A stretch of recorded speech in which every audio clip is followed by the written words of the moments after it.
Dalam kesempatan ini, Kiai Haji Kholwani bersama pengurus Mursyid Thariqah dan para pengurus Jatman wilayah ini juga menyampaikan kegusaran mereka karena adanya perubahan secara Jatman sejak dipimpin Habib Lutfi bin Yahya. Terus terang setelah Jatman itu dipegang oleh Habib Lutfi, sejarahnya berbeda.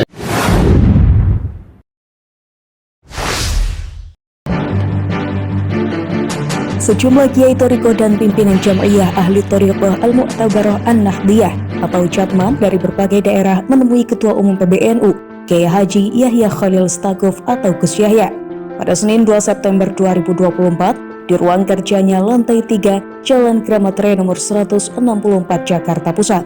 Rombongan yang dipimpin anggota Majelis Ifta wal Irsyad Jatman Kiai Haji Kholwani Nawawi itu diterima oleh Gus Yahya yang ditemani oleh Wakil Ketua Umum Kiai Haji Amin Said Husni.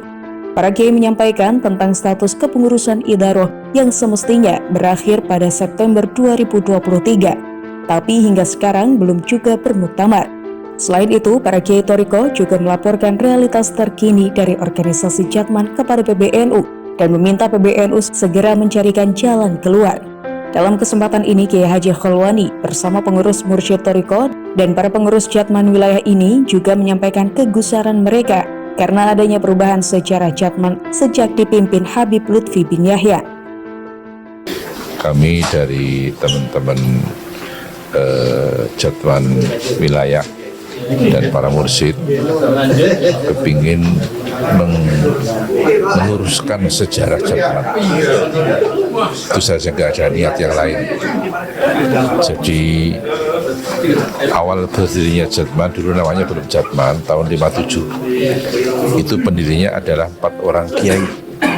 Kiai Muslih Meranggen, Kiai Nawawi Purworejo, Kiai Mandur Temanggung, dan Kiai Haji Masruhan Ihsan Meranggen Semarang. Itu. Kemudian terus terang setelah Jatman itu dipegang oleh Habib Lutfi, sejarahnya berbeda. Katanya pendirinya adalah 4 orang kiai dari Magelang, yaitu Kiai Sirat Payaman, Kiai Dalhar Watu Congol, Kiai Khuduri Tegarjo, dan Kiai Abdul Hamid Kajuran Magelang. Itu enggak benar bahwa Kiai Dalhar, Kiai Sirat itu sesepuh Magelang. Gurunya Kiai Nawawi, gurunya Kiai Mandur ikut mendorong dan mendoakan Kongres pertama di Tegarjo, betul, tapi tidak dalam kapasitas pemerakasa dan pendiri. Itu.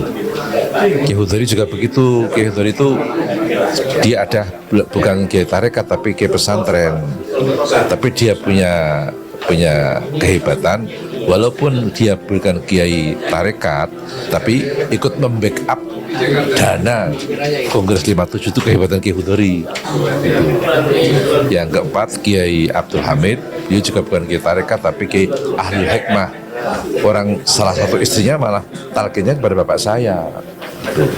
Maka saya ingin supaya segera dikembalikan sejarahnya sesuai dengan tahun 57 itu. Sementara itu, Wakil Ketua Umum PBNU Kiai Haji Amin Said Husni menjelaskan Idaroh Aliyah Jatman memang sempat berkirim surat permohonan perpanjangan kepengurusan. Tapi surat itu baru dikirimkan pada Juli 2024. Padahal kepengurusan Idaroh Aliyah Jatman sudah habis sejak September 2023. Sehingga terdapat masalah secara legal formal terkait kepengurusan Idaroh Aliyah Jatman. Terkait habisnya kepengurusan Jatman, para kiai senior anggota sebenarnya telah mengadakan pertemuan di pesantren Darul Ulil Albab. Di pesantren Darul Ulil Albab, Juwet Ngeronggot, Nganjuk beberapa waktu lalu. Dalam pertemuan itu, para kiai anggota Thariqah menyerukan meminta para masyayikh Jatman dan anggota segera mengangkat Rois Am dan Mudir Am yang baru. Selain itu, mereka juga meminta Jatman dikembalikan sesuai khitah sebagai badan otonom NU. Para kiai anggota Jatman juga menyerukan bahwa kepengurusan Jatman telah dimisioner sehingga tidak lagi memiliki kewenangan dalam pengambilan keputusan organisasi, sehingga pelaksanaan muktamar Jatman diserahkan kepada PBNU.